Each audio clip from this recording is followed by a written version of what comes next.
I'm going to start this political report as we advertised in this week's Weekly Worker with Kamala Harris.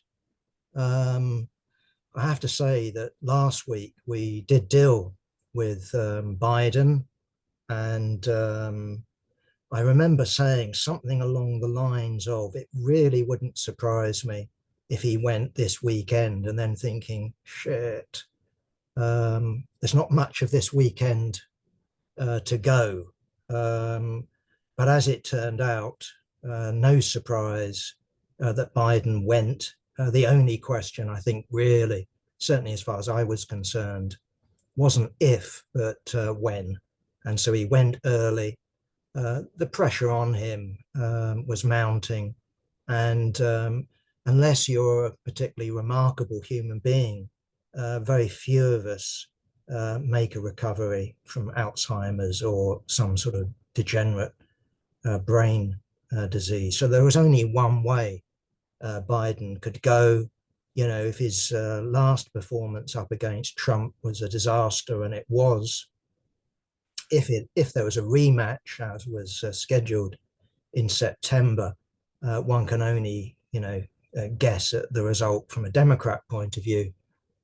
It was a guaranteed disaster. So no surprise that he stepped down. I have to say that in terms of it being the weekend, that was, of course, a hunch. I had no inside knowledge or anything like that. Who did? I suspect his family and very few others were aware of that. Okay, so what we need to then do is look at Kamala Harris. I have to say that sort of looking back, it's not a surprise, is it, that the vice president, looks like she's going to be a shoo-in at the Chicago convention. For the Democrats to have had an open convention would have been to court disaster. All you need to do is look at the contested Republican ticket to see them lambing into each other. It's true that Trump, stood aloft, stood aside while they fought it out. But the fact of the matter is, in order to get selected in an open contest, one would be inclined, to say the least, to attack one's opponents. And so they've avoided that. It looks like almost certain now that it will be a coronation, and therefore it will be a similar spectacle to the Republican convention in Milwaukee, where it's basically a let's come and praise Donald Trump convention.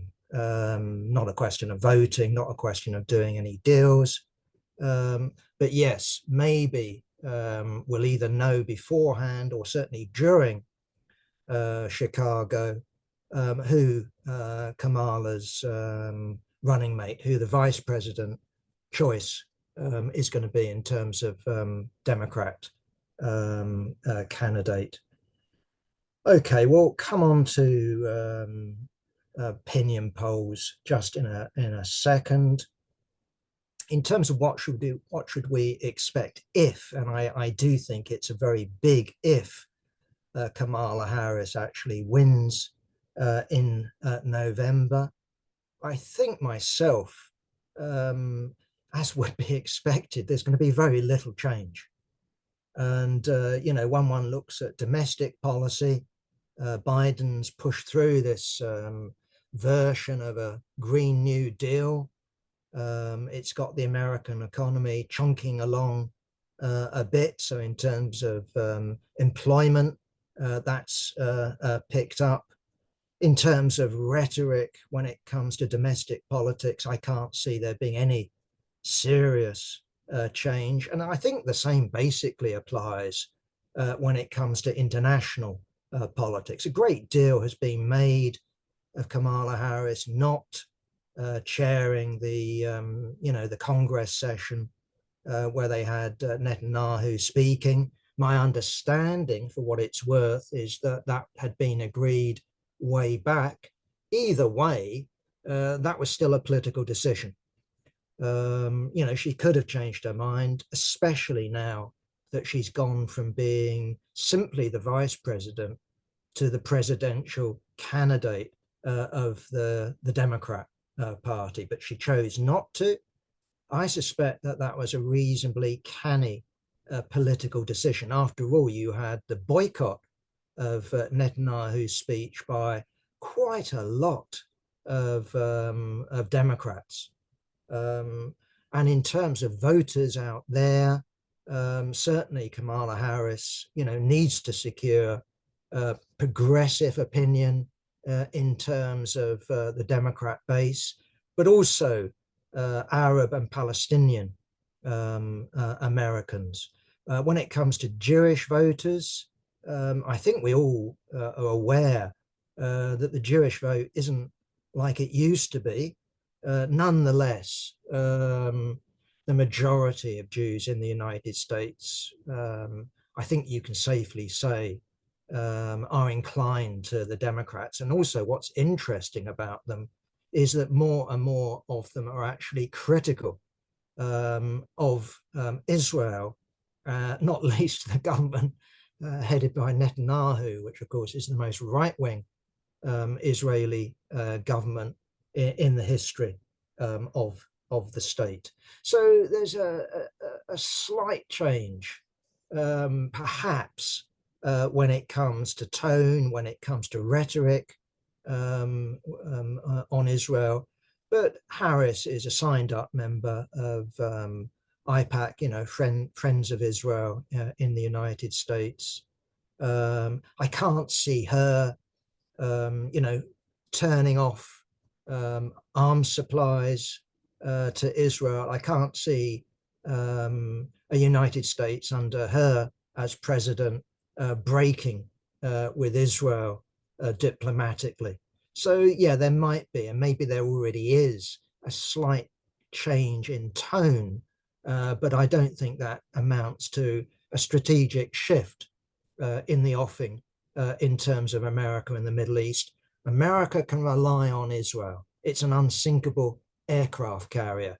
Why? Because the majority of the electorate in Israel, that's 80% easily, actually values the alliance with the United States. And you cannot say that about Jordan's alliance with the United States, or Egypt's alliance with the United States, or Saudi Arabia's alliance with the United States. Indeed, if you were going to guess, the opposite would be the case, that the masses in those countries actually resent the United States, not least, of course, because it's backing to the hilt Israel and the project of a greater Israel.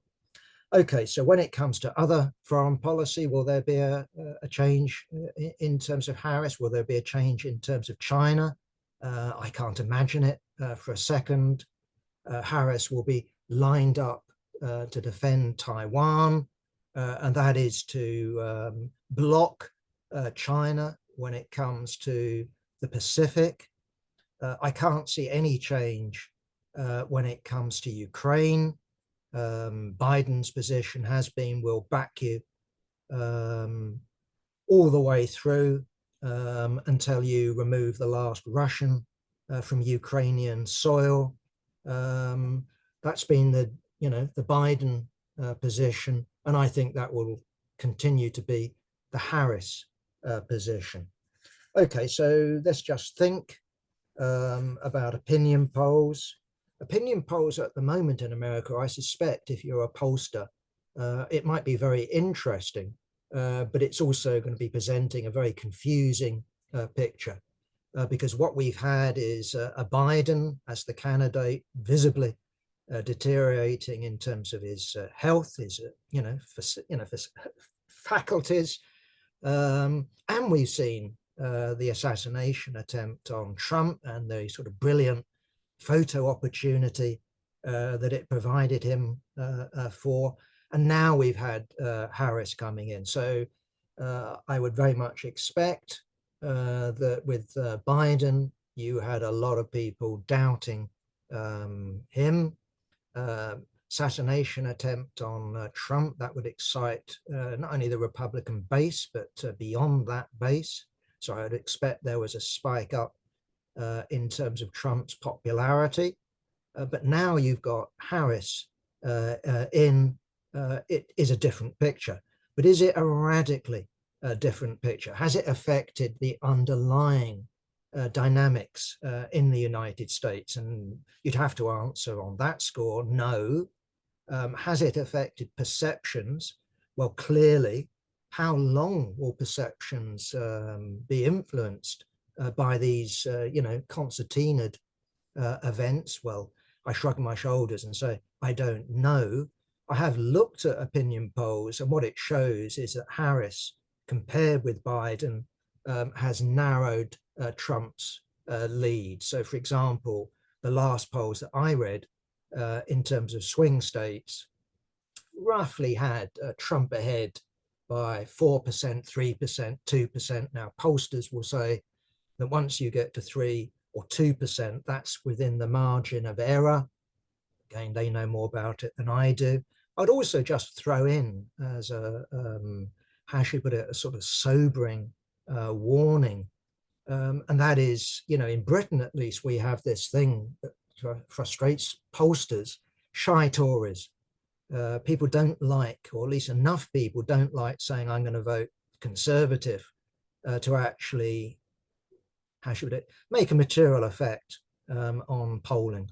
And I think the same is true in the United States. There are shy Republicans, there are shy Trumpites.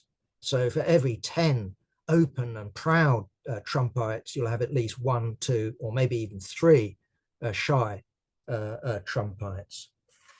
In terms of the underlying dynamic, though, as I've argued, I don't think it affects anything. And the underlying dynamic is of a declining United States, a declining United States of where, at least for my generation, it used to be, as the old slogan went, you've never had it better. That was the case in the 1950s, well into the 1960s. Well, it's no longer the case. It's no longer the case that parents can look at their children and say that they're going to be better off than I am. It's no longer the case that people can say next year, the year after that, I'm going to be better off than I am this year. And that matters in particular, I would argue, in a capitalist society, because it's not a question simply, as some of the left sort of reports, of how many people live in absolute poverty, i.e. cannot afford to house themselves, cannot afford to feed themselves. But we actually live in a capitalist society when it comes to the United States, when it comes to Western Europe, Australia, Japan, countries like that. What we're dealing with is a capitalism that both exploits the worker as an object to squeeze surplus value out of, but we're also in a society of where a good chunk of the capitalist class relies on exploiting the worker as a consumer. And what we have is every year, every month, every week, a new wants paraded before the population. So the population, the mass of the population, go round for most of the time dissatisfied. And what they're sold, of course, is the image of the car, the image of the watch, the beautiful face, that's the result of huge amounts of expensive plastic surgery. What they're sold is the lifestyle of the rich and the famous, and they aspire, or at least many people aspire to that image, but they can't make it. And of course, this is a moving picture. What used to be the lifestyle of the rich and famous 20 years ago or 30 years ago is no longer the lifestyle of the rich and the famous now. As I said, there are constant new things to put in front of people that they feel that they've got to have. And so we do have a society that's constantly dissatisfied, but now a society of where instead of saying, well, maybe in a year's time, 2 years' time, or maybe it'll be my children that can live like that, people increasingly do not feel that. And what you've got is Trump, amazingly, from a privileged position, a billionaire, who will actually be using the language of the working class. I'm in favor of the working class. I'm in favor of those who are trod down. I'm against the elite. I'm against the fat cats. And the left, of course, in the United States, and that not only includes official communism, which of course is much less influential now than it used to be, but a whole swathe of others on the left are attached one way or another to the Democrat Party. Now, I understand why, because they look at Trump and they look at Kamala Harris, or they look at Biden, or they look at Hillary Clinton or Obama, and they say, well, given the choice between these two evils, and us on the left recognize them as two evils, I would rather choose the lesser of two evils. So it's perfectly understandable. The same was true in Britain in the 19th century when workers did have the vote. We're talking about male workers. We're talking about mainly skilled workers. Given the choice between the Tories, party of reaction, and the Liberals, the party of reform, in general, the trade unions, in general, progressive workers, of course, would vote Liberal. But the problem precisely is that what that does, it constitutes the left as part of the problem, because that's precisely what people are rebelling against today in the United States, or at least large numbers of people are rebelling against. And in that sense, we identify ourselves with the problem instead of actually putting ourselves forward as an answer. So a break has to happen at some point. And at least from my angle, I don't think it's a question of the streets, strikes, looking around for the next mass movement. Short time ago, it was Black Lives Matter. There's been just an endless succession of such movements, all well motivated, but they clearly cannot constitute themselves a political alternatives, because what they're about is protest. What they aren't about is the politics of power. And what we need is a project of power. So yes, we ought to protest, of course, against the horror that's going on in Gaza today. We ought to protest against, the threat to the planet from runaway climate change. We ought to protest against all manner of different injustices. But the key question is actually replacing the system. As the slogan goes, amongst climate activists, we want system change. And you ain't going to get system change simply by demonstrating. You ain't going to get system change by going on strike, even if it's a general strike. No, we need a party, a mass party, a party not based on some, I don't know, guru of where you have to agree with everything, but a mass party that organizes the working class into an alternative ruling class. Okay, having dealt with Kamala Harris, as I say, I haven't got a clue what the result in November will be. One would expect it to be close, but at the moment, it still looks like that Trump is out ahead, and one would expect in the course of the campaign, her honeymoon to come to an end. What about Trump? Well, at least listening to the BBC, as I do when it comes to BBC Radio News, I have to say that I'm turning it off more regularly than I'm used to turning it off. So, for example, how many times have I listened to the phone call between Kamala and the Obamas? Staged and hammy acting, there it is. And the BBC, at least from my angle, I don't know what it's like on World Service, but in terms of listening here in the UK, I have to say that it comes over as a propaganda arm of the Democrat Party. So, for example, we've just had a report, of Trump speaking before his "Christians, I love you" in Palm Beach, and we've had this quote paraded round. How does it go? "You won't have to do it next time." That's vote. 4 years and we'll have fixed it. How has that been sort of spun? And I do think the word spun is advised here. It's been spun in conjunction with Trump's "I will be a dictator, ... for a day."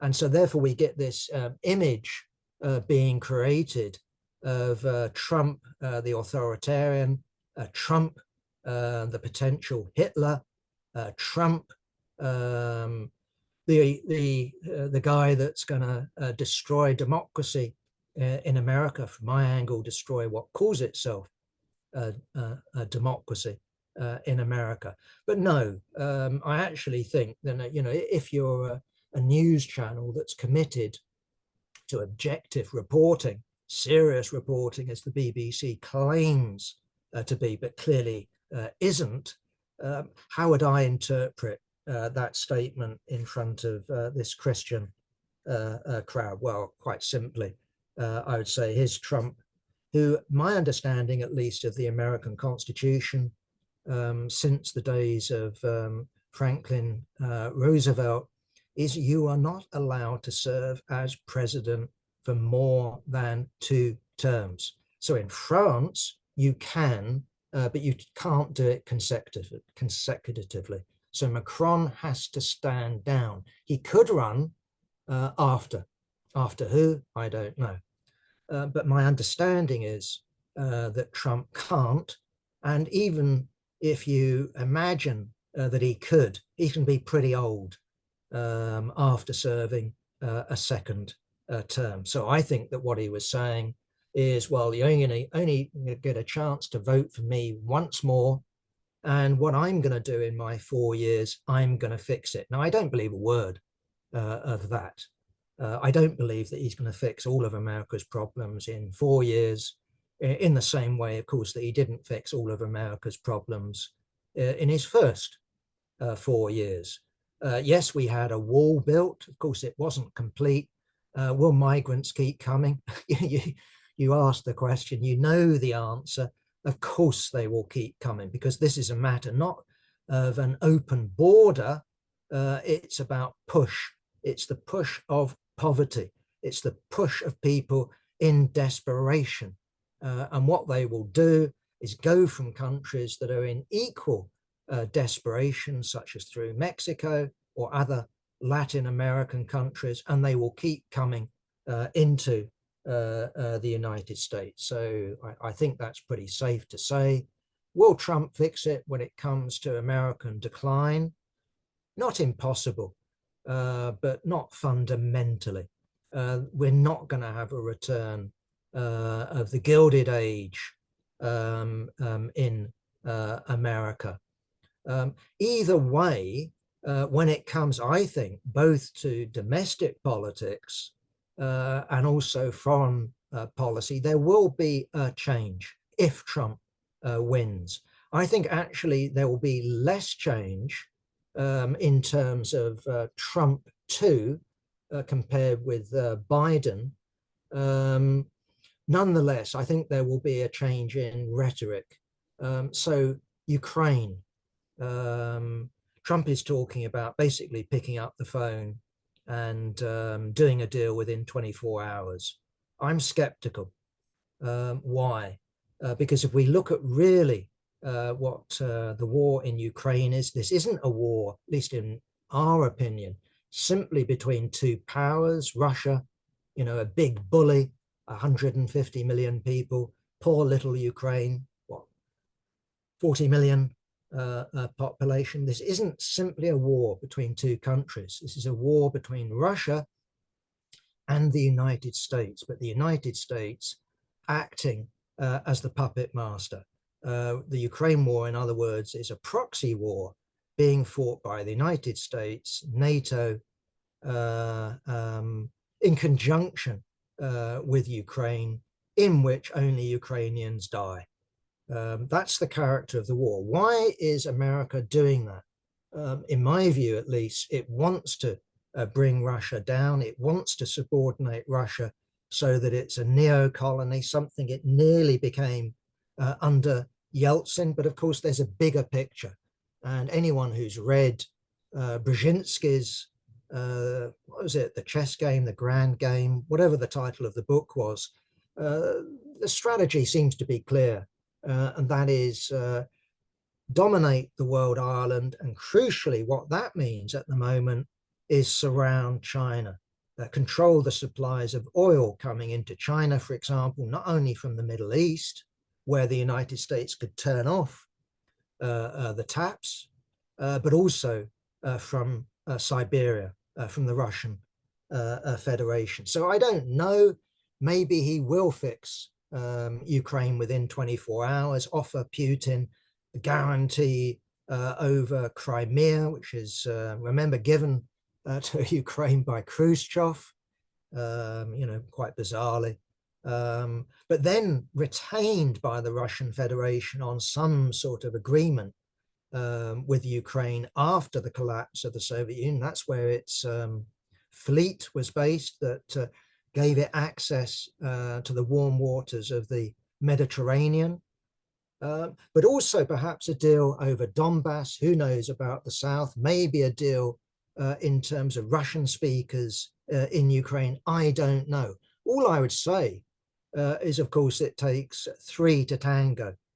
In other words, we also need to look at the domestic politics of Ukraine itself.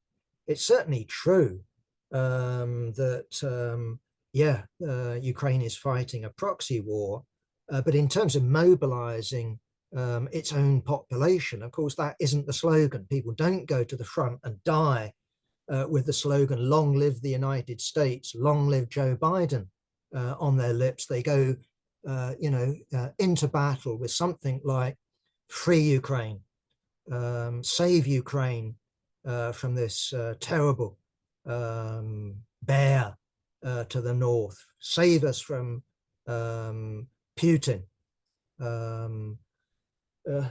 And therefore, you could quite conceivably at least imagine things not being so smooth, i.e. a potential military revolt, such as by, for example, the Azov brigade, or is it a battalion? I can't remember now.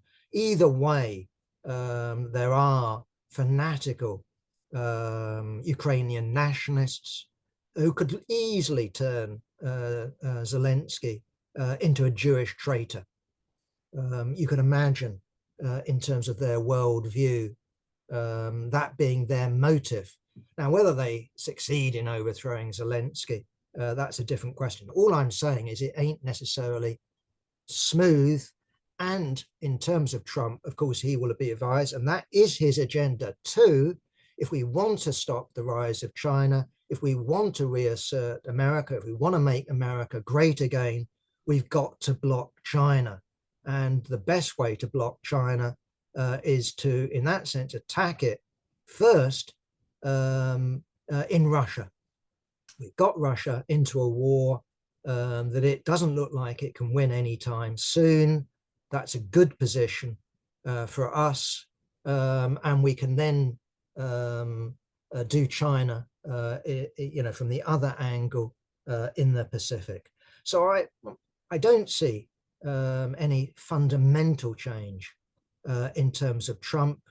He puts himself over as, well, there were no wars when I was president, but I do think there will be at least a change in tone when it comes to Israel. So on the one side, you've got Harris, who's clearly just at least tilting in terms of her rhetoric, ceasefire, the suffering of the Palestinians on the one side, On the other side, you've got Trump, who actually calls upon Netanyahu and the Israeli government to finish the job. Now, what does that mean in the context of Gaza? What does that mean in the context of the West Bank? I don't know, but it does conjure up to me ethnic cleansing, does conjure up to me forcing the population of Gaza into the Sinai, forcing the population, the Palestinian population on the West Bank over the other side of the Jordan. And if that doesn't work, well, let them starve, cut off the water, cut off the food supplies, make them leave. I don't know. Either way, of course, that in itself will have consequences in the wider Middle East. And I'm not a State Department official. I don't know how they would calculate the effects of that, except to say that while that might sort of strengthen the Zionist project, doesn't exist in isolation. It needs an imperial sponsor, and the imperial sponsor also has interests separate from its attack dog or its unsinkable aircraft carrier. So I don't know where Trump will go on this one. When it comes to domestic politics, while I do dismiss the idea of Trump as a proto-Hitler or whatever, I do think that he has an authoritarian agenda. I do take it seriously when he says that he's going to deal with the Democrats who persecuted him from the get-go in terms of his first term. But also, and I've said this all the way through, I don't think the threat just comes from Trump, and I don't think the threat just comes from the Republicans. If you dress someone up as a Nazi, and one presumes that a lot of them take that seriously, what should the army do? What should the FBI do? What should the CIA do? What do the Democrats do under those circumstances? Let Trump win fair and square? Or do they preempt that? I don't know. But it really wouldn't surprise me if someone acted in a slightly more effective way than the attempted assassination. And all that would have taken is the wind, being more favorable. I'm saying this in a completely biased way. You can gather that, but all it would take is the wind. A gust of wind, and that bullet might have gone through the middle of his head. Anyway, I think that's covered the United States for me at the moment.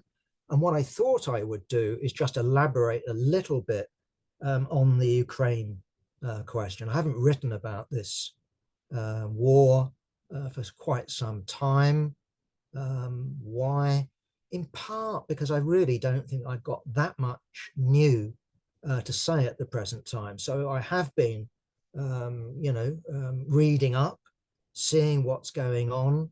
And the picture seems to me that in terms of the summer, if this counts for the Russian summer offensive, so be it. There are regular reports of Russian attacks, small advances, a village captured here, a village captured there, Ukrainian forces nearly surrounded there. And it's certainly true, Russia is gaining ground. Will the famed F-16s, which might be arriving as I speak, will they make a decisive difference? I've argued all the way along, no. I think something like 65 F-16s are due for delivery. These are fourth generation fighter aircraft. They're not the most potent US fighter, that's the F-35, but they're potent weapons nonetheless. But what we've seen in Ukraine is a situation that air dominance is no longer what it is. And if you look at Russia, for example, which overwhelmingly should have air superiority, just note their development of these glide bombs, their aircraft take off in Russian territory and launch these conventional bombs that have been adapted with some sort of fins to guide them in from a distance. So in other words, these munitions are being delivered from Russian territory, or certainly well away from the front line. They're too vulnerable now, both to shoulder-launched Stinger missiles or to Patriot missiles or whatever the United States has supplied. So sure, you would expect F-16s to take to the skies over Kiev and other such cities to shoot down slow-moving drones. That would be easy, but you would not expect them over the Russian front line. These are not planes that you would commit to do the sort of operation we saw Israel conduct over the Yemen the other week. So I don't think myself that they'll make a decisive difference. I think that what you've got in the Ukraine is a war of attrition. It is very similar to World War I, with trenches, with fortifications, but of course with the difference that tanks no longer play the role that they played at the very end of World War I and played in World War II. They're not quite yesterday's weapon, but then by no means, the decisive weapon of battle that they were. What matters, at least at the moment, is the addition of cruise missiles and drones. But what seems to be deciding the matter at the moment is good old-fashioned artillery shells. Who can produce the most, who can shoot off the most, and then who can afford to lose the most men in terms of attack. And myself, I don't think that that's simply a question of looking at the size of the population of Russia, the size of the population of Ukraine, and saying, well, it's obvious that Russia will win, because these questions are decided politically. The morale of the army, the political divisions in Moscow, the political divisions in Kiev, the political divisions in Moscow. After all, if we look at the United States, it basically scuttled out of Afghanistan. And was that because America didn't have enough people? Well, it certainly decided it didn't want to lose any more troops. What's the point of losing troops to, improvise explosive devices on the roads? What's the point of having our helicopters shot down? Let's get out. And Britain took the same decision in Iraq, having easily taken the country, from the forces of Saddam Hussein. They basically handed over to Iranian proxies. Okay, and what I thought I would do, just very briefly turn to the speech at Royal, I think it was the Royal United Services Institute in London, delivered by General Sir Rolly Walker. He's the new head of the armed forces in Britain. He delivered a speech during which he said, well, at the present rate, in terms of Russia, if its aim is to take all the territory that it's officially annexed, he says it will take them 5 years and 1.5 million casualties. No, casualties is not the same as deaths, and quite frankly, it's a silly figure anyway, because battlefields don't work like that. Nonetheless, it still gives you an idea of the slow pace, at least at the moment, in Ukraine. Who's moving forward? It's Russia, but they're moving sort of at a snail's pace. If you look at a map, it really is fine lines. It's not big wedges of territory. And what's it costing them, at least in terms of his figures? Yeah, it will cost them a further 1.5 million deaths. And then he gets into the realm of nonsense. This is his speech. And he says, well, the real question is, if we allow Putin to get away with that, that's the holding of Crimea and then the taking of all the territory in the other 4 oblasts, then it would be NATO next. Now, this is my sort of fantasy.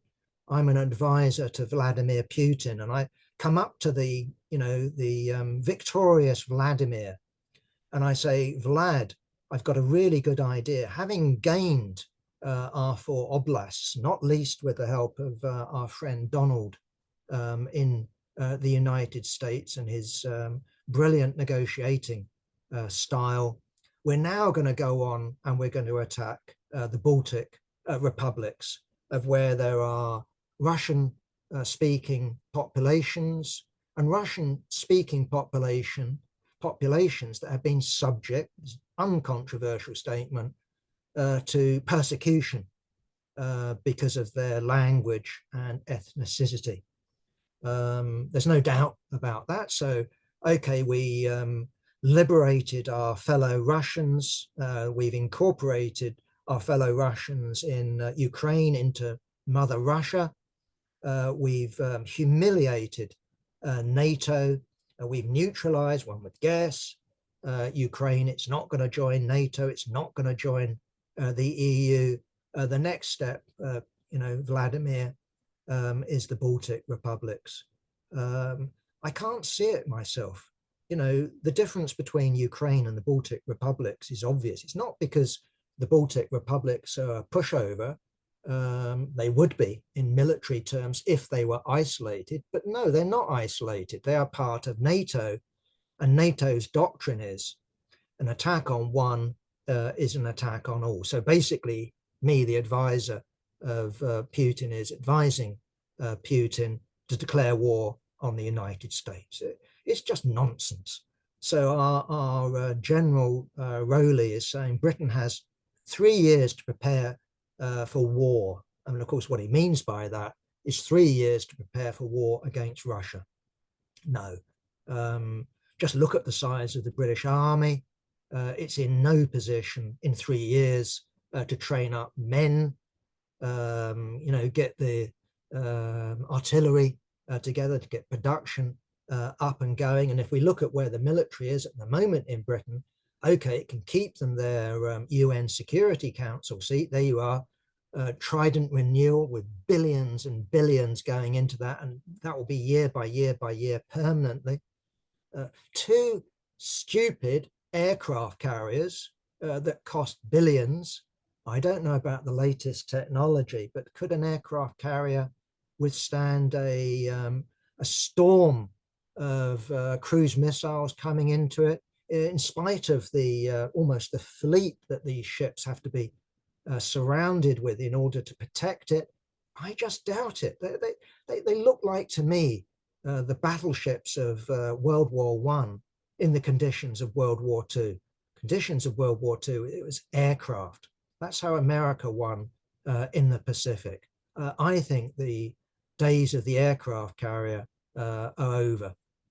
As to the British Air Force and Navy, F-35s, well, massively expensive, incredibly sophisticated, maybe over-sophisticated weapons. They can take off vertically, they can do everything, but expensive, hugely expensive. Either way, I'm not trying to give advice to the British Armed Forces. All I'm really trying to say is this war talk about Russia, I think, is exaggerated. Doesn't mean I don't think that there's a general drift towards war. Either way, what I think we've got here with General Rowley is agitation by the armed forces for more spending, for pushing spending up from about 2% of GDP, which is where it is now, up to their 2.5%. And again, just listening to various military commentators, they say if Trump, for example, I don't see him doing it, broke off this, the NATO treaty and basically said, Europe, you can go your own way. The military calculation is that Britain would have to spend, and other Western countries in Europe would have to spend something like 5% of their GDP on arms. Anyway, take it for what you will. He also, and I'll finish with this on that score, talked about the axis of upheaval. He's either got a very original mind here or he's got a speechwriter. Remember Bush's axis of evil. He's joining together Russia, China, Iran and North Korea, and says these powers are ganging up together to undermine our interests. Well, no, they're not ganging up to undermine the West. What they're doing is ganging up together because they're under attack from the West. Like if you take North Korea, it's got sanctions on it. Iran, it's got sanctions on it. Russia, it's got sanctions on it. And China, while it doesn't overtly break those sanctions in practice, as we know, it does. And so when you're in a situation where you're being bullied, it's very natural for those who are being bullied to look to others to give them strength and give them support. And just turning to another subject, sort of linked to what we've previously been talking about today, there are elections happening in Venezuela. The BBC, of course, unbiased and objective as always, is telling us, I don't know. But Maduro is very unpopular. This is the Chavista regime in Caracas. And the leader of the opposition, Edmundo Gonzalez, is incredibly popular. I don't know. But I would say that it would be at least understandable if there was discontent with the government of Venezuela. Now, the BBC and other such outlets are basically saying that this is all to do with incompetence and the regime, the Chavista regime, is full of corruption and just can't run anything. And I would go, well, there no doubt is an element there. But the fact of the matter is that Venezuela is creaking under sanctions. And the figures are, that I've heard at least, are that its GDP has gone down by 75%. And as a result of that, let me get the figure, 8 million Venezuelans have left. And they're not leaving because they're all so well off and they decide to go on holiday, or they're escaping crisis. They're escaping lives that are just not able to function. And where are they going? They're going north. So yeah, many of them have gone to Colombia, but often Colombia is just a staging post to go to the United States, where they would hope at least to get a job and to get a future for their children. So exactly, Trump can complete his wall, can round people up, but these people will keep coming while the United States maintains its sanctions, crippling sanctions on Venezuela. And of course, Venezuela matters regionally. It's viewed as still something of an inspiration by some. It's certainly important, for example, for a country like Cuba. But I also thought I'd just add in this thought that since Chavez came to power in Venezuela, it's been viewed as some sort of model by many on the left. Not only official communists have said, that Chavez, he was the equivalent of Venezuela's, Fidel Castro. We've had others talking about Venezuela providing the sort of focal point for a fifth international, and that tells you where they're coming from. They count the fourth international as an international, and perhaps the most enthusiastic advocates of that line have actually been, what do they used to call themselves? Socialist Appeal. These were the comrades that headed the Venezuelan Solidarity campaign.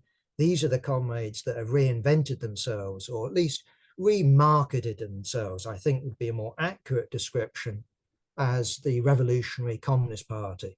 Apparently communism is now cool with some sections of young people. Good. I'm very pleased about that. But genuine communists are not into, the flip-flopping of fashion. What's fashionable one year is deeply unfashionable the next. We're communists. We stick with being communists, whether it's fashionable or unfashionable.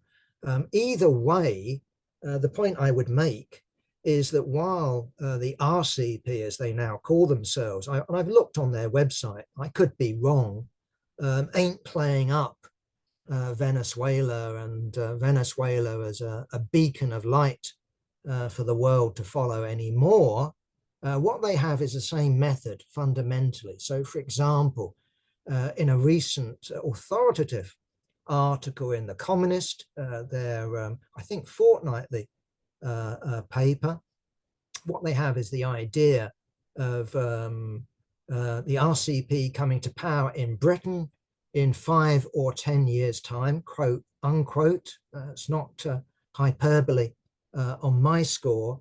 And the idea is that when the RCP comes to power, so wonderful are things that the world looks, gasps with admiration and says, well, we want some of that. And this view goes back to the origins of that group and the idea that a Labour government would do that. Of course, a Labour government headed by what was militant. The RCP comes from that route. The idea was then that you win a majority in Parliament, you legislate in socialism through enabling bills, and the army, because socialism is so popular, doesn't rebel. The officer corps doesn't rebel. House of Lords doesn't rebel. The monarchy doesn't rebel. America doesn't do anything. This is fantasy politics. We can see what happens to countries that try to go it alone. And I'm not going to describe Venezuela as any sort of socialism. If you want me, I can call it Chavista socialism, but it ain't proletarian socialism. It's not going to proletarian socialism. It's some sort of freaky society produced by the general decline of capitalism as a social form. Either way, the point I would make is that if we had that eventuality happening, far from it being a blessing, it would be viewed as a curse. This was the case in the Russian Revolution. So if you read the speeches of Zinoviev, for example, translated by Ben Lewis, brilliant speech at Halle, the Congress of the Independent Social Democratic Party, the largest party in Germany at the time. The majority of delegates vote to affiliate to the Communist International. Zinoviev is saying, we are poor, we're living in poverty, we're relying on you, comrades, to make the revolution. And that's the point, that if you are isolated, then you're doomed. And if you're isolated, the chances are you degenerate, and counter-revolution either comes from the outside or it comes from the inside. And Russian workers, they didn't go to the north, they didn't go to the west, they didn't go to the south, they went back to the countryside. But fundamentally, we saw the same sort of picture in Russia after 1917, as we've seen in Venezuela. And we'd see the same if there was a socialist Scotland or a socialist Britain. I don't see it myself. I don't think we're in a revolutionary situation. And we need a party, not a sect, not a confessional sect. We need a mass party. Anyway, just a few other points, a few more minutes before I've got to, or at least aiming to close. Just a few points. Okay. Lee Anderson, Manchester police, but also Andy Burnham saying it's more complex than that. Lee Anderson wants to confer a medal on this policeman who's stamping on the head of this prone man. Burnham says it's a lot more complex. Well, it isn't that complex. I actually listened to a very wise woman on Radio 4. I think she used to head some sort of department of police complaints. And either way, she said, look, the thing about airports is these guys are armed. They're armed with submachine guns. And the guys you choose to do this policing work at airports should be the most calmest, least upsettable people that you could possibly choose. These are not hotheads. You shouldn't be choosing those people. You should put them through rigorous training, but also rigorous selection. And there's no excuse, when someone's prone in front of you, whatever's happened a minute before, even 30 seconds ago or half an hour before, there is no excuse for the police doing this. What motivated this particular individual? I don't know. It doesn't matter. It might when it comes to trial, but in terms of are the police in the wrong? Obviously. And the fact that you've got Lee Anderson making excuses for the police, that is totally unsurprising. When it comes to Andy Burnham, I do think it says something about the Labour Party and even those potential rebels in the Labour Party, such as our regional mayors. Another little footnote, Tommy Robinson's march, BBC reports tens of thousands. I think his own propaganda says 100,000. Doesn't look like that to me. Either way, was this a fascist demonstration? Well, yeah, okay, I don't mind that as a description, but I would definitely put the word proto in front of it. This was not or organized fighting units. So this wasn't a fascist organization being mobilized. It was a proto-fascist mob. Now, we shouldn't dismiss that in conditions of a solid Labour parliamentary majority, with the coffers apparently being empty. In other words, the ability to deliver, I would have thought, bugger all over the next 4 or 5 years. With reform, okay, only with a handful of MPs, but nonetheless with millions of votes. We should be aware of the history of the Tory party when it comes to extra parliamentary action. What's the slogan of this mob? We want our country back. I can sort of work out what they mean by that. I think what they mean by that is no recent migrants, perhaps no Muslims. On the other hand, I did see 1 or 2 black faces on the demonstration, which says something about assimilation. But I suspect myself they also mean black faces.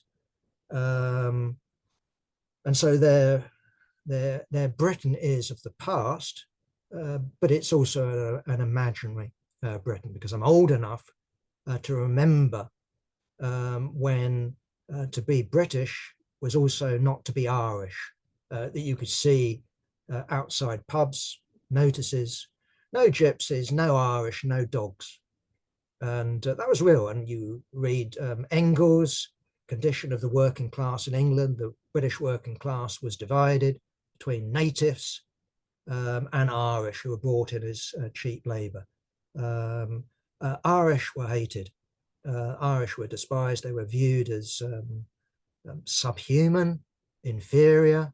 And if you wanted the Tories, you can go back before that, look at Jews coming in, before that, Huguenots coming in, French people coming in. There's always a mythical past from our angle, what we want is the assimilation of the population, not as English people as we are now, but in terms of a blending of cultures, a progressive culture, a dynamic culture that has new words, new foods, new songs, new ideas. That's our assimilation, both incomers and, how should we put it, native people need to merge in together as one. A couple of other points. I'm not going to have time to develop it. We are going to have an article. I'm not going to give anything more on it, but the protests, I think mainly in Europe, over tourism. Just a quick comment here. If you gave me today a free holiday to Venice and said, there you are, Jack, all expenses paid, here's your ticket, here's your flight, here's your hotel. Quite frankly, I would be inclined to go. I really wouldn't want to go with millions and millions of tourists. And I can see why cities and various places are turning away these huge boats that come in, but I can also understand why residents of Barcelona, places in Switzerland, are just overwhelmed with tourists in terms of not just crowded streets, but Airbnb, everything becoming about tourists. So, for example, if you went down to the coastal areas of Devon and Cornwall, you'll find very few Devon people and very few Cornish people. Most of the houses are let out. Most of the houses are owned by people who don't live there, only live there a few months of the year. On the other hand, tourism goes back hundreds and thousands of years. So I'm sort of, I want to think about that question. Again, we're being sold a dream, by the marketeers of wonderful St. Mark's Square in Venice, beautiful canals and rivers and architecture, all of which is real, except when you get there, you can barely see anything. It's like looking at pictures of people looking at the Mona Lisa. You can't look at the picture. Okay. And just lastly, I just thought a couple of points on our correspondent, Brunhilde O, who's raising the question of the CPGB's draft program and its failure to mention anything about trans rights. Well, not quite true, comrade. We do actually say under sexual liberation, missed my page. Anyway, we do cover the question. The real question is, do we want to elaborate? And my answer is no. Do we want to stand up for transsexuals who are being blamed for all sorts of social ills, who are being attacked because they stand outside the norms of religion or so-called traditional culture? Yes, we stand with these people. In terms of our position, I think we need to elaborate such questions elsewhere other than in the program. Our program, if anything, is too long as it is. And we shouldn't be looking to expand in every single area, quite the opposite. This is a broad brush approach, and what it maps out is a strategy for the working class coming to power. And just finally, just wanted to talk about the minimum program. To me, the minimum program, crucially, the political section of the minimum program is about training the working class into being the ruling class. And the fight that we have for the democratic republic, this is the form that working class rule will take. So precisely, it's technically feasible under capitalism, but it is already in its realization, the form that working class rule will take. So in Russia, for example, if we put aside the provisional government, which is an additional complication, and we just have the democratic institutions of Russia, which were the Soviets, the soldiers, workers, and peasants. If we just have them, then that is the form that working class rule would take in Russia. And that required winning a Bolshevik and left R majority, which is what they won, and getting rid of the right wing of the Mensheviks and getting rid of the right wing of the socialist revolutionaries, who are committed to the war aims of Tsarism, i.e., new territory for Russia, committed to the alliance with Britain and France, and were also committed to drag their feet when it came to workers' rights, but crucially, when it came to the rights of peasants to the land.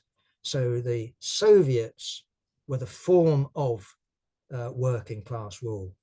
So we don't have an approach programmatically that says, first of all, we will complete the minimum program, and then the struggle for working class rule begins. The minimum program is about achieving working class rule. The maximum program is about the transition to communism. And of course, what that requires is revolution in many countries. In reality, of course, it requires a world revolution to make decisive steps in the direction of communism.